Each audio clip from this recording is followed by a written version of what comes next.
वैसे तो बिज़नेस के लिए सिर्फ आइडिया और उससे भी जो इम्पोर्टेंट है हौसले की ज़रूरत होती है। अगर आप में ये दोनों हैं तो आप ऑलरेडी बिज़नेस के लिए सूटेबल हैं और आपको बिज़नेस करना चाहिए। लेकिन इसके साथ साथ कुछ लोगों की पर्सनालिटी, तबीयत या आदतें इस तरह की होती हैं जो बिज़नेस को बहुत ज़्यादा सूट करती हैं, और ऐसे लोग जब बिज़नेस में आते हैं तो उनके सक्सेस के चांसेस प्रोग्रेस करने के और बिज़नेस को स्मूथली रन करने के बहुत ज़्यादा होते हैं। तो सबसे पहले ये है कि आपको time to time business ideas आते रहते हैं। जैसे जैसे मार्केट चेंज होती है आपको अपॉर्चुनिटीज़ नज़र आती हैं, आपको गैप नज़र आता है, आपको ये लगता है कि आजकल इस सेक्टर में, इस इंडस्ट्री में या इस एरिया में बहुत अच्छी अपॉर्चुनिटीज़ हैं। अगर कोई कारोबार करे या बिज़नेस करे तो बहुत ज़्यादा ग्रो कर सकता है। तो अगर आपका दिमाग इस तरह से फंक्शन करता है, आप देखते हैं कि क्या चेंजेस हो रही हैं सोसाइटी में या ओवरऑल हमारी इकॉनमी में या इंटरनेशनली या नेशनली, तो आप उसको इस तरह से प्रोसेस करते हैं कि अब कौन सा बिज़नेस अच्छा चलेगा, कौन सा अच्छा नहीं चलेगा। तो अगर आप बिज़नेस नहीं भी करते फिर भी जो छोटी मोटी अपॉर्चुनिटीज़ आपको नज़र आती हैं आप उनको ज़रूर कंसिडर करते हैं या कैश करते हैं। जैसे प्रॉपर्टी के केस में अक्सर ऐसा होता है कि उसको कभी कभी बहुत अर्जेंट बेसिस पे सेल करना होता है।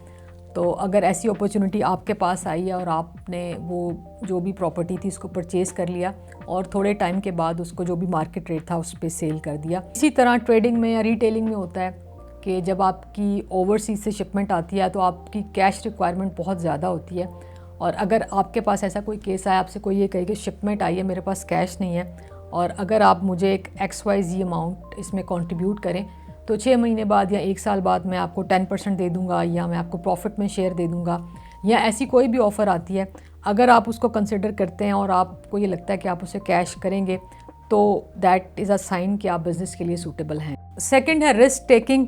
इसका बहुत ही गलत कॉन्सेप्ट है हमारे जहन में जिसको हमें समझने की ज़रूरत है। रिस्क टेकिंग के नाम पे हमें पागलपन सिखाया गया है। हमें ये लगता है कहीं भी अंधों की तरह पैसे जो लगाता है वो रिस्क टेकर है और जो नहीं लगाता वो रिस्क एवर्स है। ऐसा नहीं है, बिज़नेस की दुनिया में ऐसा कोई कॉन्सेप्ट नहीं है। और हिस्ट्री अगर देखें, बहुत सारी कंपनीज हैं जो इस तरह के रिस्क लेती रही हैं, पागलपन करती रही हैं, बहुत जल्दी उनका दिवालिया निकल गया। तो ये कोई सस्टेनेबल कॉन्सेप्ट नहीं है। रिस्क टेकिंग ये होता है कि आप कैलकुलेटेड रिस्क ले सकते हैं या नहीं ले सकते। कुछ पर्सनालिटी टाइप्स ऐसी होती हैं या कुछ लोग ऐसे होते हैं जो कैलकुलेटेड रिस्क भी लेना पसंद नहीं करते। वो जो टाइप होती है वो बिल्कुल भी बिज़नेस को सूट नहीं करती। तो अगर आप अपनी कैलकुलेशंस करते हैं और रिस्क को ऑप्ट कर लेते हैं तो दैट मीन्स कि आपकी बिज़नेस पर्सनालिटी है। फिर है स्ट्रेस मैनेजमेंट। मतलब ये कि आप कितना जल्दी परेशान हो जाते हैं, परेशानी में क्या करते हैं और किस तरह मैनेज करते हैं। क्योंकि बिज़नेस में बहुत सारे मिसहैप्स हो जाते हैं, लॉसेस हो जाते हैं ओवरनाइट, हज़ारों लाखों करोड़ों में भी, और बहुत ज़्यादा अनफोर्सीन सिचुएशंस आती रहती हैं।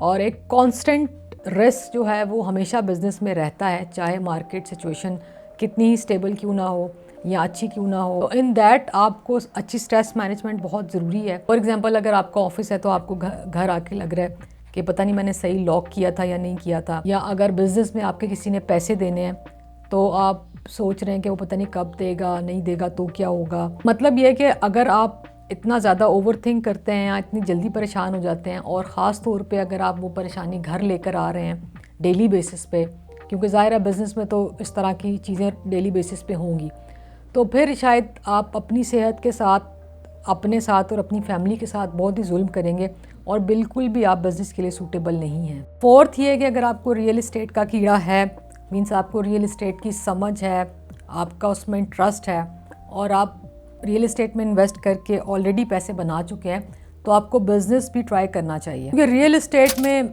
आप लॉन्ग टर्म इन्वेस्टमेंट भी कर सकते हैं, शॉर्ट टर्म इन्वेस्टमेंट भी कर सकते हैं, और इसमें स्टेट लॉस या कंप्लीट लॉस के चांसेस बहुत कम है और प्रॉफिट मार्जिन इसमें ज़्यादा है। यानी जितने भी पैसे आप इन्वेस्ट कर रहे हैं वो विद इन ईयर्स डबल भी हो सकते हैं।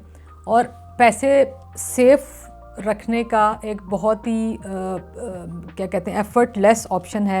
यानी आपको इसमें ज़्यादा मेहनत नहीं करनी पड़ेगी, और जो भी आप बिज़नेस कर रहे होंगे उसके साथ साथ आप रियल इस्टेट भी कर सकते हैं। तो अगर आप रियल इस्टेट में इंटरेस्ट रखते हैं और आप करते रहे हैं तो होपफुली आप बिज़नेस में भी अच्छा करेंगे। नेक्स्ट ये है कि आप नंबर ओरिएंटेड हैं और इमोशनल नहीं हैं। यानी जहाँ भी आपको प्रॉफिट नज़र आता है, नंबर्स हाई होते हुए नज़र आते हैं, आप जल्दी फ़ैसला कर लेते हैं। कुछ लोग बहुत इमोशनल होते हैं। छोटी सी एग्जांपल है, अक्सर लोग अपनी गाड़ी सेल नहीं करते चाहे उसको आप जितना मर्ज़ी ज़्यादा मार्केट से 10-15% भी ऑफ़र कर दें, उनकी इमोशनल अटैचमेंट बहुत ज़्यादा होती है, उनको वो नंबर्स नज़र नहीं आते। तो अगर तो आपको नंबर्स नज़र आते हैं और आप इमोशंस को पे इतना फोकस नहीं करते, तो आप बिज़नेस के लिए बहुत सूटेबल हैं। पीपल ओरिएंटेड, मतलब अगर आप लोगों को झेल सकते हैं, मोस्ट इम्पॉर्टेंटली हर किस्म के लोगों के साथ आप डील कर सकते हैं, बातचीत कर सकते हैं, तो आप बिज़नेस में सक्सेसफुल हो सकते हैं। क्योंकि कोई भी बिज़नेस हो उसमें आपको लोगों से डील करना ही पड़ेगा। इसके अलावा जैसे जैसे बिज़नेस ग्रो करता है, आपकी लोगों के साथ डीलिंग, आपका स्टाफ, आपकी टीम ज़ाहिर है बढ़ती जाएगी। अगर अभी आपका एक पार्टनर है तो वो 2 हो जाएंगे, 3 हो जाएंगे, एक सप्लायर है वो भी ज़्यादा हो जाएंगे, कस्टमर्स भी ज़्यादा हो जाएंगे। तो पीपल ओरिएंटेड होना, सोशल होना मेरा ख्याल है एक बहुत बड़ी क्वालिटी है बिज़नेस पर्सन के लिए। और जिन लोगों को सोशल एंजाइटी होती है, जैसे मुझे ज़्यादा लोगों के साथ मिलना जुलना पसंद नहीं है, तो फिर मेरे लिए शायद बिज़नेस करना भी मुश्किल होगा। क्योंकि जॉब में तो मैं हमेशा सेलेक्टिव रही हूँ कि मुझे इस तरह के लोगों के साथ काम करना है, इस तरह के लोगों के साथ डील नहीं करना। तो जॉब का क्या है, आप एक जगह ना करें दूसरी जगह कर लें। बिज़नेस में फिर आप इसको बहुत हद तक अवॉइड नहीं कर सकेंगे, फिर उससे आपका बिज़नेस सफ़र करना शुरू कर देगा।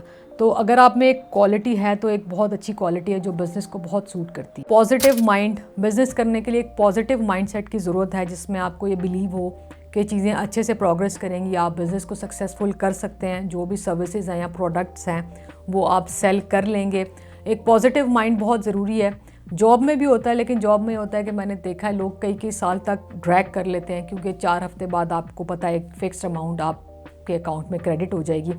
बिज़नेस में यह है कि आपको हो सकता है कई साल, कई महीने और बहुत ज़्यादा मेहनत करनी पड़े, उसके बाद आपको रिटर्न मिलेगा। तो एक पॉजिटिव माइंड के साथ बिज़नेस पे बिलीव होना कि ये चल जाएगा, मैं इसको चला लूँगा, वो बहुत ज़रूरी है। एक नेगेटिव माइंड जिसको ये लगता है कि चीज़ें मुश्किल हैं दुनिया में, अपॉर्चुनिटीज़ नहीं हैं, और एक उसका नेगेटिव बिहेवियर है, अगर वो है तो फिर बिज़नेस मेरा ख्याल है नहीं करना चाहिए। जाने से पहले लास्ट चीज़, अगर आपको कंसिस्टेंसी और सेमनेस पसंद नहीं है तो आप बिज़नेस कर लें, क्योंकि बिज़नेस में हर रोज़ एक नई चीज़ होगी, एक नई सिचुएशन होगी, एक नया सिनेरियो होगा। और अगर आप इस तरह की सिचुएशंस में चैलेंजिंग फील करते हैं, एंजॉय करते हैं, तो डेफिनेटली आपको बिज़नेस करना चाहिए। और शुरू में भी कहा था, दोबारा फिर कहूँगी, अगर आपके पास बिज़नेस आइडिया है, आपके अंदर हिम्मत है, तो आपको ज़रूर बिज़नेस करना चाहिए। You should go for it. Good luck.